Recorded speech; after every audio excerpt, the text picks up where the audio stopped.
Hello everyone. Before we start, make sure to like and subscribe to the channel, and let me know in the comments where you're watching from and what time it is right now. Not every workplace shuts down at night. Some employees hear whispering from empty conference rooms, printers spitting out blank pages at 3 a.m., and elevators going down to sub-levels that were never built. And in a few buildings, something's still on the clock, long after the last person leaves.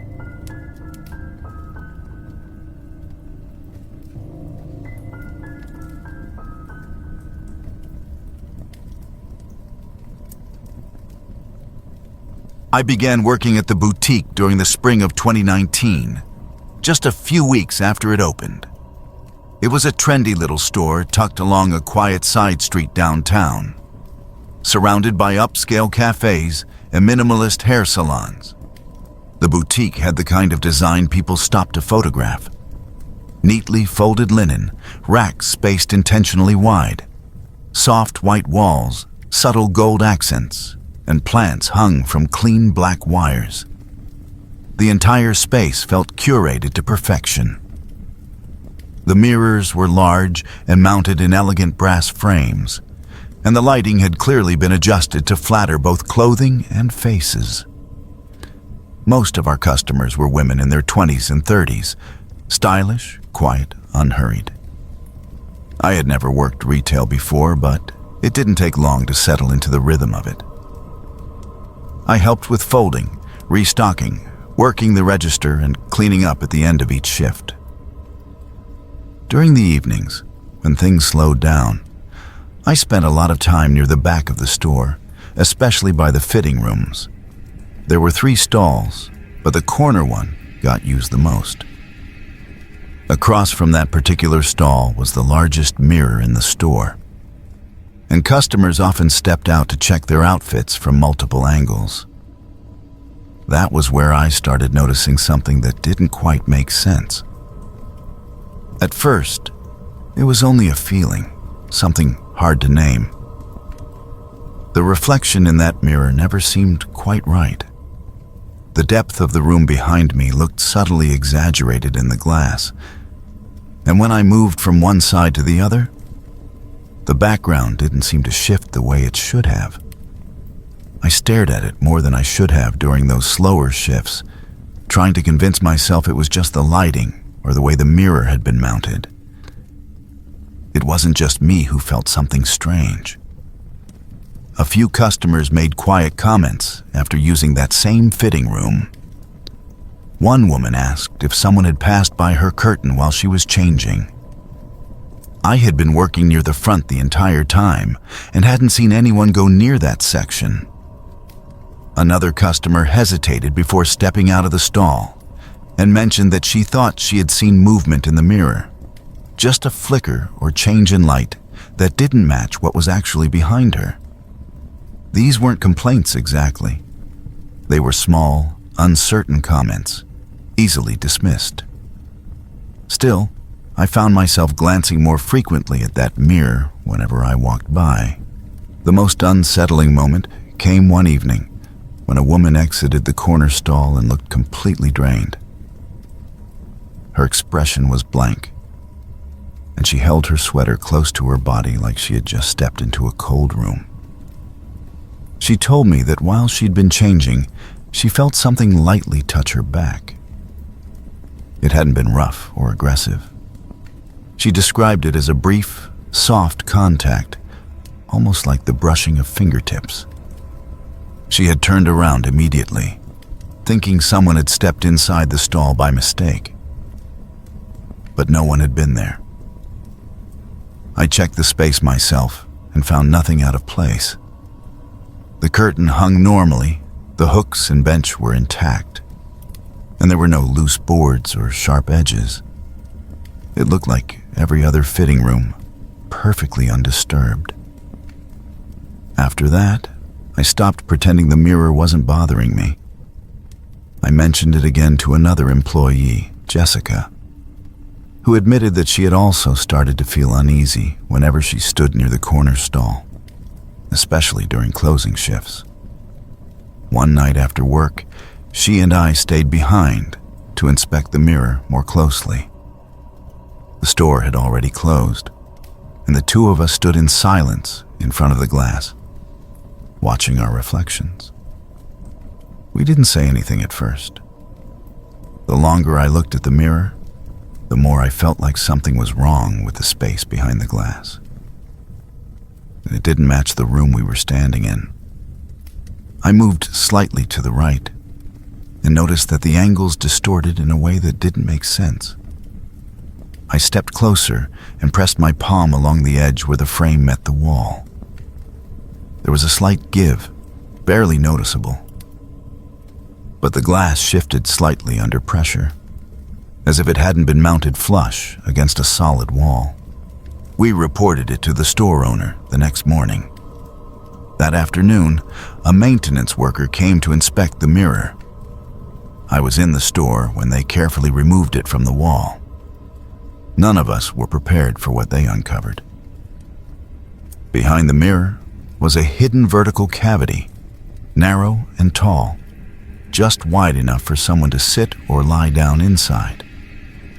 It was dark and lined with wooden studs, and the air that drifted out of the opening smelled stale and sour. On the floor of the space was a rolled-up sleeping mat. Nearby were several crumpled candy wrappers, an old jacket, and a portable USB fan that was still running on low. Everything inside the space suggested it had been used recently. There was no dust, no cobwebs, no signs of abandonment. What made my stomach turn was the peephole. It had been drilled directly into the drywall at eye level, aimed perfectly at the fitting room beyond.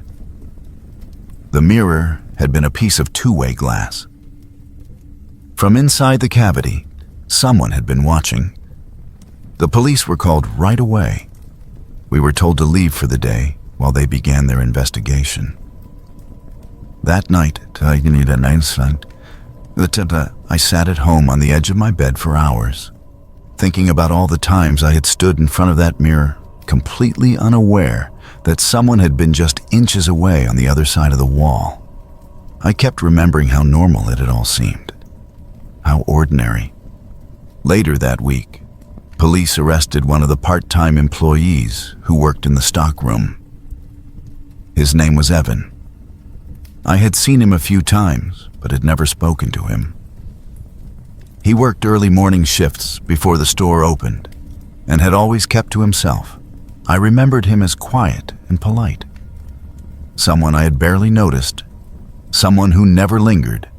Apparently, he had been sneaking into the wall cavity after closing, using a small access panel near the stockroom, and hiding behind the mirror for hours at a time.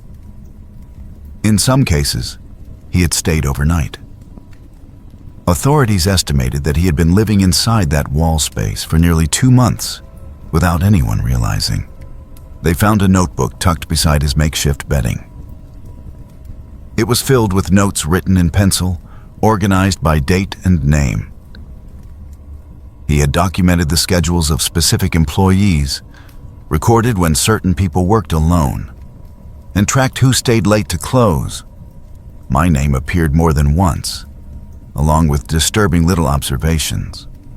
How long I spent folding in the back, how often I walked to the restroom alone, and what time I usually left on weeknights. Other employees' names were listed as well, along with guesses about personal routines and habits. The notebook made it clear that he hadn't just been hiding. He had been deliberately watching. The store remained closed for another week while the mirror was destroyed, the wall rebuilt, and new surveillance systems were installed. We were offered time off and counseling sessions, and a few of my co-workers chose not to return. I went back after everything was finished, but the feeling inside the store had changed. Even with new lighting and sealed walls, I found myself glancing over my shoulder every time I stepped into the back hallway. I no longer felt comfortable alone, even in places I used to consider routine. I stopped using the fitting rooms altogether, If I needed to try something on or adjust a display near the mirrors, I always brought another employee with me. I avoided the far corner of the store when possible, even though it had technically been rebuilt. I understood that the physical space was no longer dangerous, but something about what had happened left a permanent impression.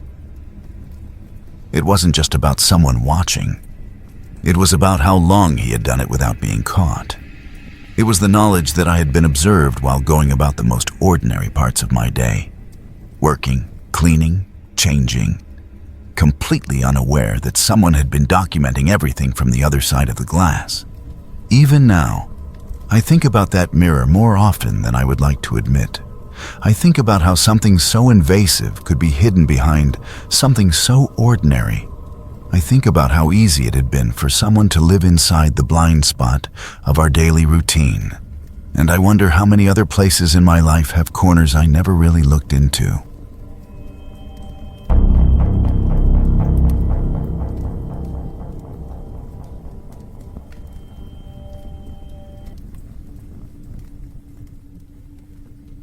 Back in 2012, I had taken a position at a mid-level advertising agency in Tokyo, a firm that occupied the 6th through 9th floors of a gray, glass-paneled office building along a quiet stretch near Shimbashi Station.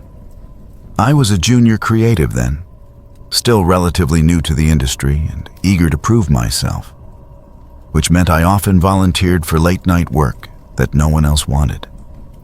During the day, the office buzzed with the sounds of meetings, footsteps, and phones ringing. But once the sun went down and the staff began to clear out, the building changed. By 9 in the evening, the lights dimmed in most departments. The last of the chatter disappeared behind the sound-proofed meeting rooms, and eventually, only the faint humming of the ventilation system remained. I usually stayed behind, sitting alone at my desk in the corner of the open-plan creative floor. My workstation faced a wide glass wall that looked out onto the hallway leading to the elevators and the main stairwell. At first, I found the silence helpful. Without the distractions of co-workers or supervisors hovering nearby, I could focus on refining campaign drafts and designing presentations that I hoped would land well with our clients. But over time, I began to notice something that unsettled that quiet. On several nights, just after the office had emptied, I became aware of someone standing out in the hallway. She appeared sometime after 9, always at the far end of the corridor where the light from the ceiling fixtures grew weaker. She was an older woman, probably in her 60s or early 70s, and wore a pale blue cleaning uniform like the ones issued to the building's janitorial staff. Her gray hair was tied neatly beneath a white cloth cap. She was small in stature, and her posture gave the impression of someone who had worked long, physically demanding hours for much of her life. What struck me wasn't her presence. Cleaning staff were common in Tokyo's office buildings, but her stillness. She never moved. She didn't clean. She didn't push a cart, carry a mop, or wipe down a surface. She simply stood at the end of the hallway, facing in my direction, with her arms hanging loosely at her sides. Each time I noticed her, I tried not to stare. I would glance up from my screen, see her standing in that same place, then force myself to return to my work. When I looked again, she would be gone. I never heard her footsteps. I never saw her leave. There were no sounds of doors opening or closing. One moment she was there, and the next, the hallway was empty again. It happened so frequently that I began to anticipate it, wondering if she would appear, then telling myself that she hadn't done anything strange enough to warrant concern. She didn't interact with me. She didn't speak. I tried to believe she was simply waiting for me to leave so she could clean the office without disrupting anyone. But something about her presence never felt right. On one occasion, I stood up and walked slowly toward the hallway under the pretense of getting a drink from the vending machine. As I reached the main corridor and turned my head to look down toward the elevators, the space where she'd been standing was completely empty. I hadn't heard her walk away. The hallway was silent, and the air felt unusually cold. I returned to my desk without getting the drink, unable to shake the uneasiness that had taken hold in my chest. This continued for several weeks. I never mentioned it to anyone. I wasn't sure how I would explain it without sounding paranoid. The building was old, and the cleaning staff worked irregular hours. That was all I allowed myself to believe. Until the night I accidentally stayed past midnight. It had been a long day. Multiple revisions had come in from the client side, and our department director had changed direction on the campaign with little notice. By the time I finished implementing the final layout and packaging the presentation files, it was already after 12. I leaned back in my chair, exhausted, and realized I hadn't spoken to another person in several hours. The office was entirely dark, except for the pool of light around my desk, and the stillness of the building had begun to feel unnatural. That was when I heard the sound. At first, I thought it was a trick of the ventilation system, or maybe the high-frequency buzz of the lights overhead. But as I stood up and walked toward the hallway, I realized it was neither mechanical nor ambient. It was a voice.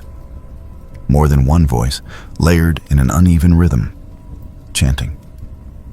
The sound was faint but unmistakable. A slow, melodic string of syllables spoken in an unfamiliar dialect, almost like a lullaby that had been stripped of warmth. The sound was coming from the stairwell that connected the service levels at the back of the building. That stairwell was rarely used after hours, especially by employees, as it led down into maintenance corridors and supply storage below the ground floor.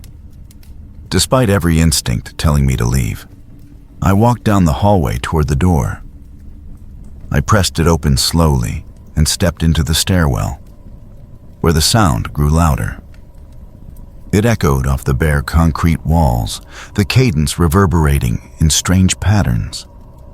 The lights on the stairwell timer had already begun to flicker.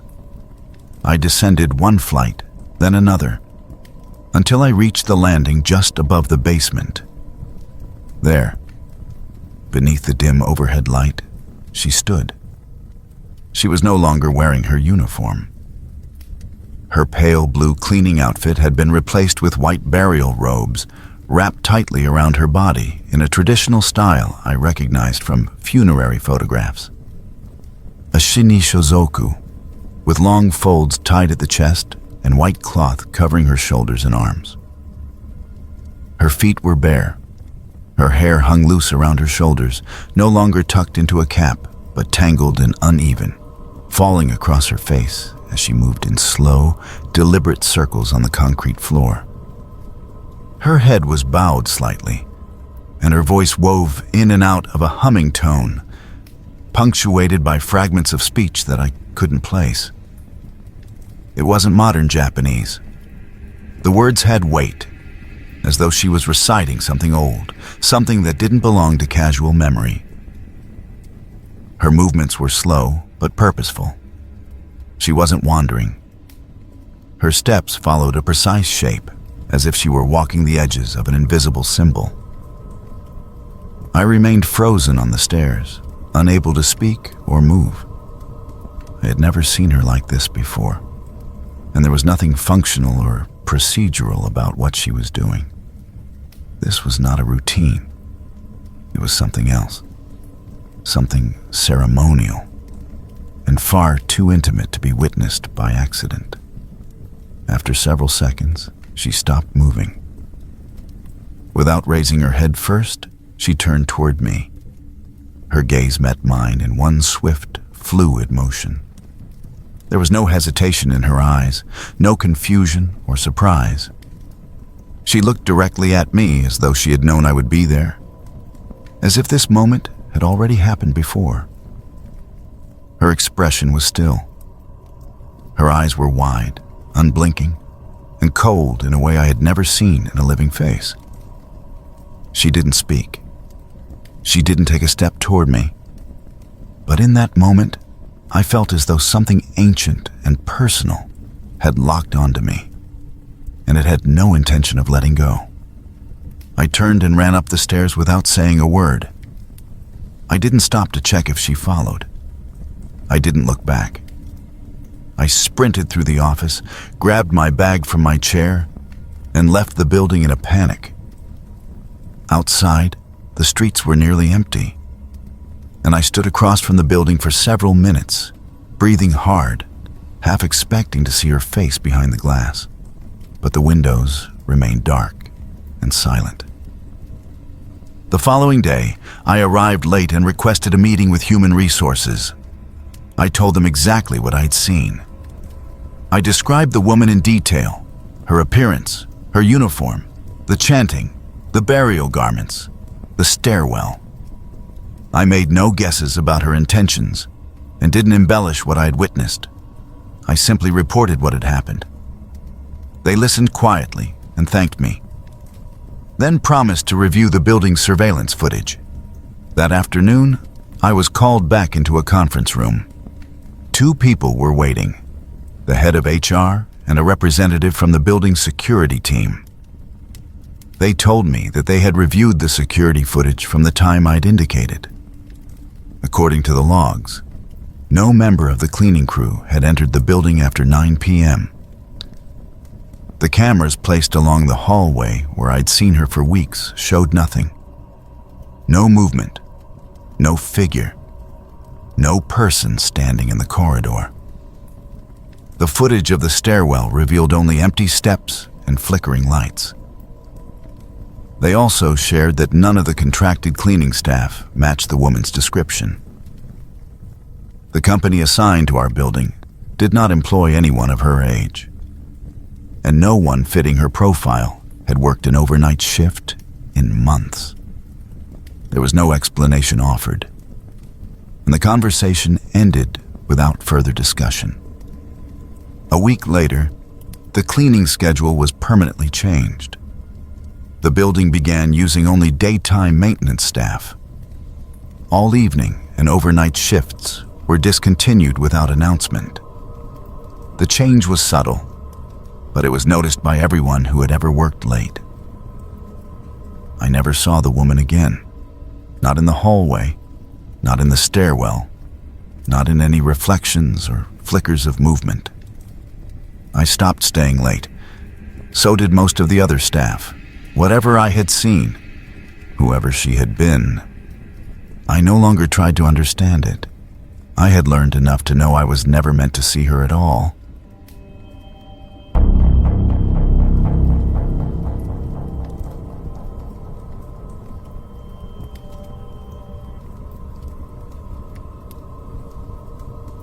I worked at a call center in Albuquerque in the fall of 2016. The building was an old, squat structure tucked behind a row of pawn shops and fast food restaurants just off Central Avenue. It had no exterior windows on the main floor, and inside, it was laid out in a way that made you feel like you were underground. The air was always stale, and the lights buzzed faintly overhead with that flickering quality and that made your eyes tired even before your shift began. Most of us sat in cubicles arranged in long rows, taking back-to-back calls for an insurance company that outsourced its customer service.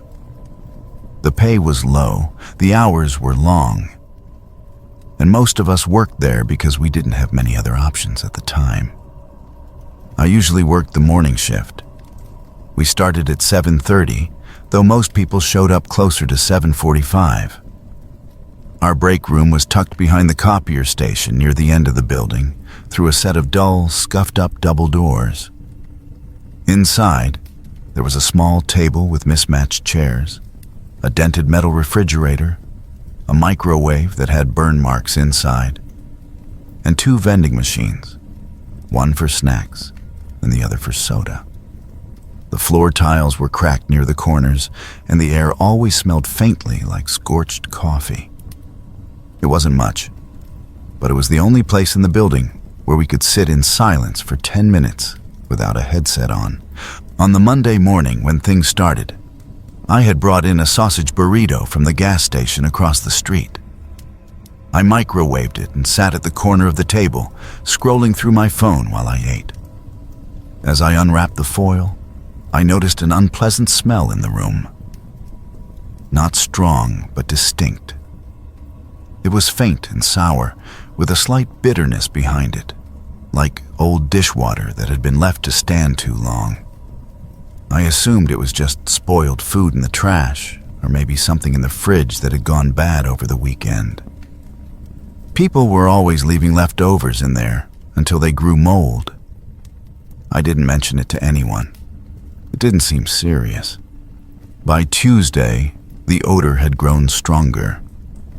I noticed it as soon as I stepped through the break room doors that morning. It had taken on a meatier, more organic edge. And it lingered at the back of my throat even after I left the room. Several other people noticed it too. One of the receptionists said it smelled like something had leaked into the walls. A few people sprayed air freshener over the trash can, and someone else lit a match near the microwave in an attempt to clear the air. It didn't help. By lunchtime, the break room was nearly empty. Most of us started taking our breaks at our desks or going outside to eat in our cars. The smell changed again by Wednesday. It was no longer just unpleasant. It had become overwhelming. When I opened the door that morning, the air inside was warm and thick, as if the room itself had started to rot. The odor was deeper now, with a chemical sweetness that made it feel unnatural. I could taste it in the back of my mouth after only a few seconds. A few people joked that something had died behind the vending machines. One person suggested a rat might have crawled into the wall and gotten stuck. Another said it was probably mold in the ceiling tiles or something leaking from the HVAC system. People tried to laugh about it, but no one stayed in the break room longer than absolutely necessary. On Thursday, the situation had gotten worse. The odor was no longer contained to the break room. It had spread into the hallway and the surrounding cubicles. Even people seated 10 or 12 desks away from the break room began to complain.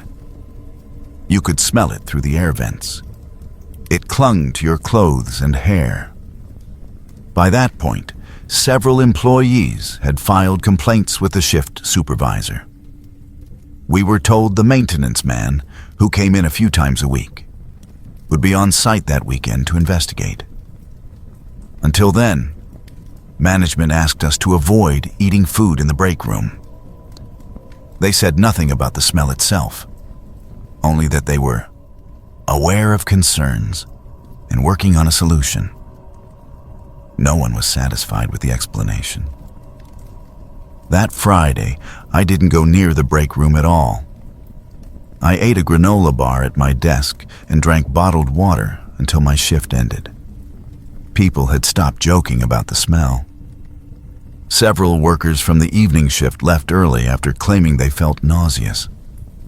The air inside the building felt stagnant and foul, like it had absorbed something it couldn't let go of. Every time I passed the break room doors, I noticed how tightly they had been shut, and how none of the supervisors had gone inside all day. When I came in the following Monday, I saw a yellow caution tape stretched across the break room entrance. A handwritten sign had been taped to the wall outside, stating that the area was closed due to maintenance. A group of employees had gathered in the hallway near the copier, speaking in low voices. No one knew exactly what had happened, but the rumors started quickly. Someone had said they pulled something out of the wall. Someone else had heard it was a dead animal, maybe a raccoon or even a stray cat.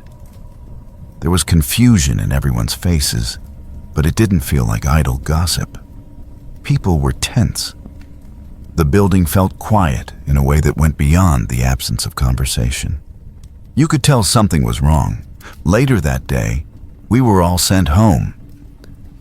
The official email that followed claimed that the building was undergoing emergency sanitation and odor remediation, and that normal operations would resume once the issue was resolved.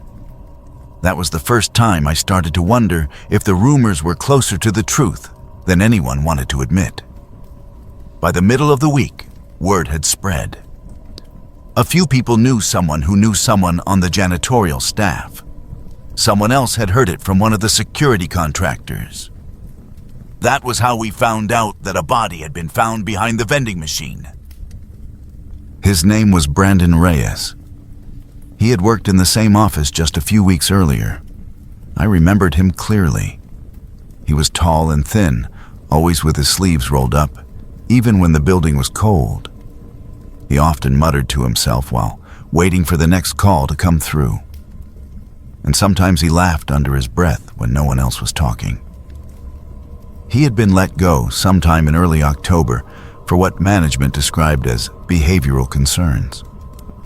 He had stopped showing up to work, and no one had asked where he went. At a place like that, people disappeared all the time. It wasn't unusual. Apparently, Brandon never actually left the building. The maintenance man, Gary, had come in that Sunday to investigate the source of the odor. When he moved the snack vending machine away from the wall, he found an old recessed access panel. It was rusted around the corners and had likely not been opened in years. As soon as he loosened the bolts and pulled the panel off, the smell inside the wall cavity poured out into the room. He later told someone that he had nearly passed out on the spot. Inside the narrow space between the drywall and the exterior foundation of the building, he found a human body. Brandon had somehow accessed the interior wall cavity, possibly through a hatch in the rear stairwell or a utility space near the maintenance closet. He had crawled inside and ended up wedged in the narrow recess behind the vending machine. His body was found in a crouched position, knees pressed against his chest and arms drawn tightly in. The position suggested that he had not been forced in, but had entered the space voluntarily. The coroner ruled the cause of death to be accidental asphyxiation. There were no signs of physical trauma or drug use. What unsettled everyone most was the theory that he had entered the wall while still alive and had remained there intentionally. Along with the body, they found a small flashlight, a half-full bottle of water, and a notebook. The notebook was filled with fragments of writing, some of it incoherent, but some of it clearly documenting the habits and routines of employees in the building. One of the pages included a rough sketch of the break room layout. Another listed names and break times. One phrase appeared more than once throughout the pages, written in heavy pen strokes.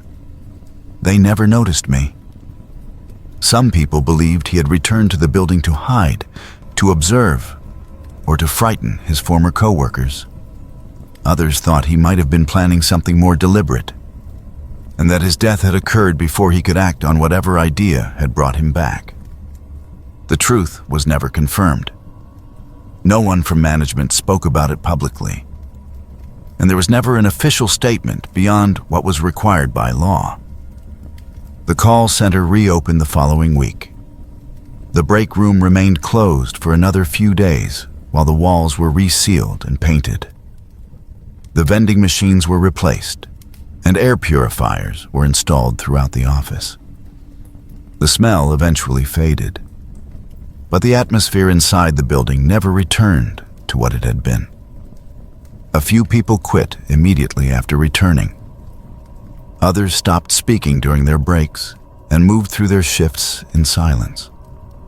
No one lingered in the break room anymore, even after it reopened. Everyone kept their food at their desks. The door was always left propped open now, and no one ever sat with their back to the wall. I stayed for a few more weeks before putting in my notice. I couldn't walk past that hallway without thinking about the smell, the warmth of the air, and the fact that for several days, we had all been working just feet away from a man who had died in silence behind the wall. I often wondered how many times I had sat in that room, eating my lunch, while Brandon Reyes had been just behind the drywall.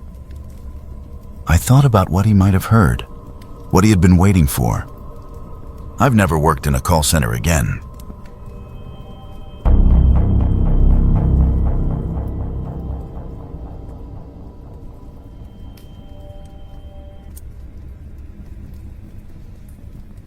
In 2018, I was working as a brand strategist at a small marketing agency based in Portland, Oregon. The firm was located in a renovated warehouse building, one of those post-industrial spaces developers like to dress up with frosted glass partitions, polished concrete floors, and exposed ducts to make it feel artistic. Despite the aesthetic upgrades, it still carried the structural bones of what it had once been. Cold in the winter, sweltering in the summer, and filled with odd creaks and hums that echoed strangely through the high ceilings. The agency itself was relatively young, staffed mostly by people in their 20s and 30s, with a kind of informal, over-caffeinated culture where people bounced between their desks, client calls, and brainstorming whiteboards. That spring, we had just taken on 2 large accounts, one for a new organic snack brand and another for a non-profit organization undergoing a full rebranding effort. And the workload increased so quickly that none of us had time to notice how many new names were being added to email chains or Slack threads. It felt like people were being hired constantly, and most of us didn't have the time to meet them all. I noticed her for the first time on a Tuesday morning as I walked back from a creative review meeting. The office at the far end of the hall, the one that had remained locked and unused since Donna, our senior copywriter, left 6 months earlier, had its door cracked open and the faint amber glow of a desk lamp spilled into the hallway. Seated at the desk inside was a woman I hadn't seen before.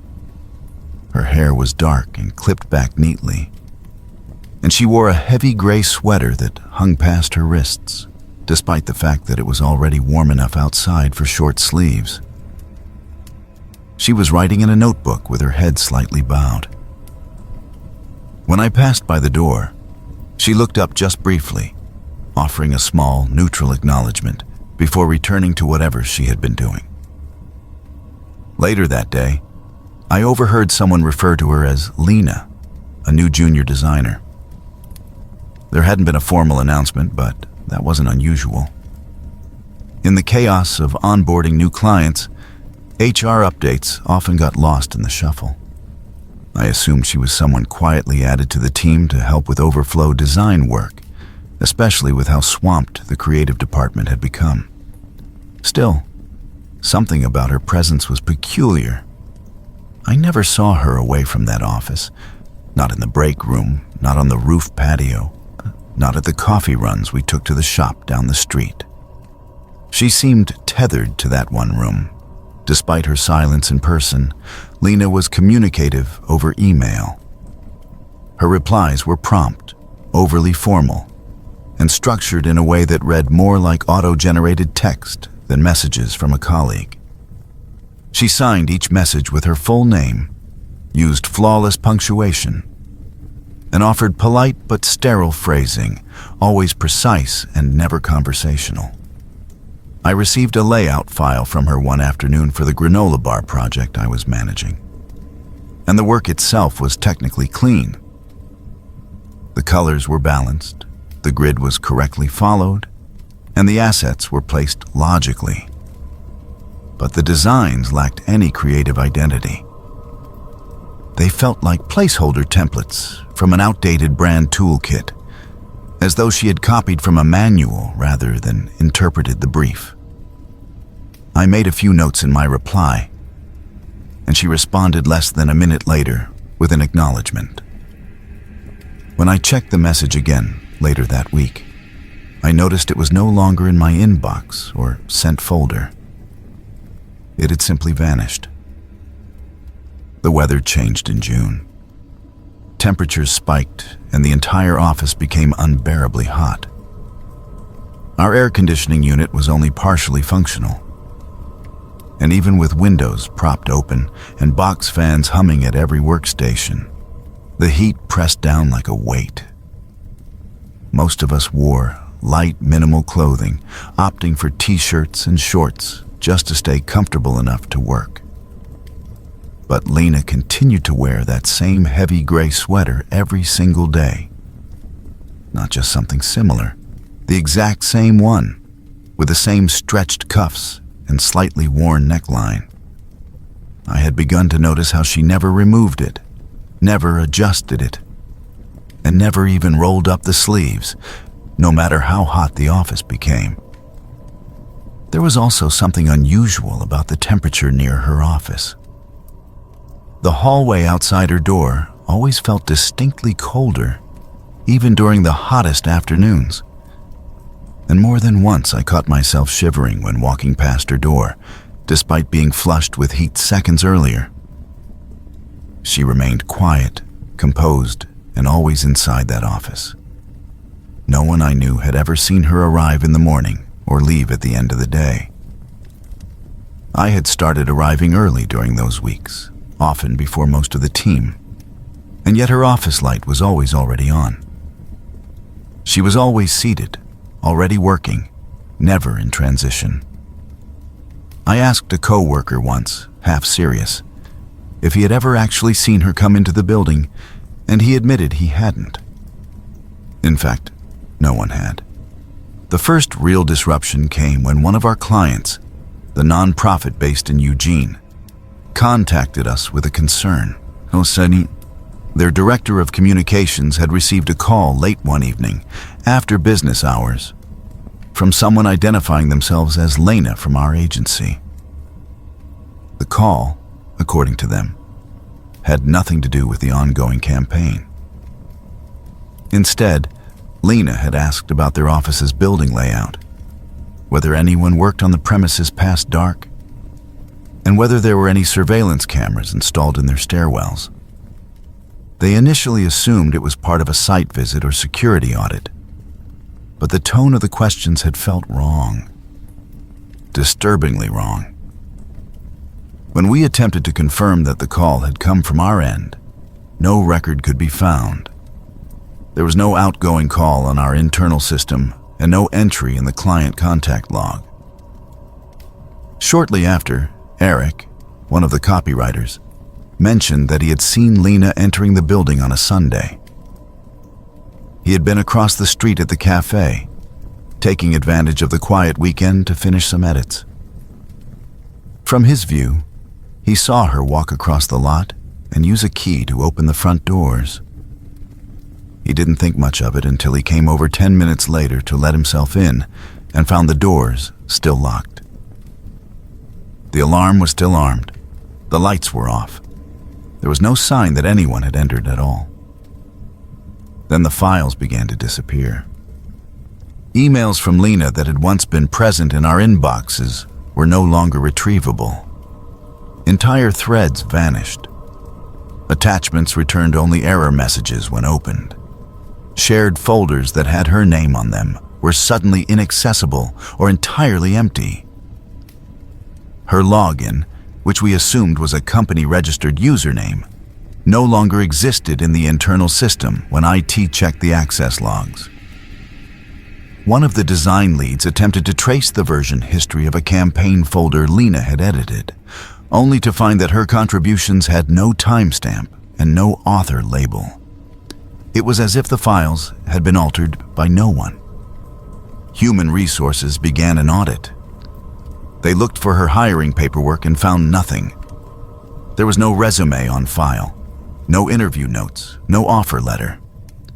Her name wasn't listed on the payroll roster. She had never filled out a tax form, signed a non-disclosure agreement, or selected a benefits package. When this was brought to the founder of the agency, his response made everything worse. He was genuinely baffled and denied ever hiring anyone named Lena. According to him, no junior designer had been brought on that spring. He insisted that the office she was occupying had been marked for storage months earlier and had never been reassigned. When we finally opened that office, the one she had occupied for weeks, it was completely empty. There was no chair, no desk lamp, no laptop, no personal belongings of any kind. The desk was bare, coated with a thin layer of undisturbed dust. There were no signs of anyone having worked there at all. The air in the room felt colder than the rest of the building, not from ventilation, but from something deeper, like it hadn't been exposed to warmth or movement in years. The technician who checked the HVAC system later confirmed that the air vent in that room had been closed off for nearly a decade. After that discovery, people stopped speaking about her altogether. The hallway where her office sat remained noticeably colder, even in midsummer. Eventually, the glass-walled room was filled with supply boxes and old equipment to block the view. But even with the windows covered, some employees said they still felt uneasy when walking past it. A few even claimed that they had seen movement inside the room at night, just a faint outline through the frosted glass, as if someone were still sitting at the desk long after everyone else had gone home. I remember one night, months later, when I stayed late to finish a presentation. As I walked past the end of the hallway on my way out, I paused and looked toward that office, now dark and packed to the ceiling, with unused monitors and filing boxes. For just a moment, I thought I saw the soft glow of a desk lamp flicker behind the glass. Not fully on, not illuminating the room, but just barely visible. I stood there longer than I should have, waiting for movement that never came. I never spoke about it afterward. Neither did anyone else. But everyone began avoiding that part of the office. The hallway lights flickered more often. The temperature shifts became harder to ignore. And the sense that someone was still occupying that space, despite all reason, never truly went away. Whatever Lena had been, whoever she was, if she had even been a person in the way the rest of us were, she had left nothing behind that could be measured. Only a space that refused to stay empty, and a memory that refused to fade.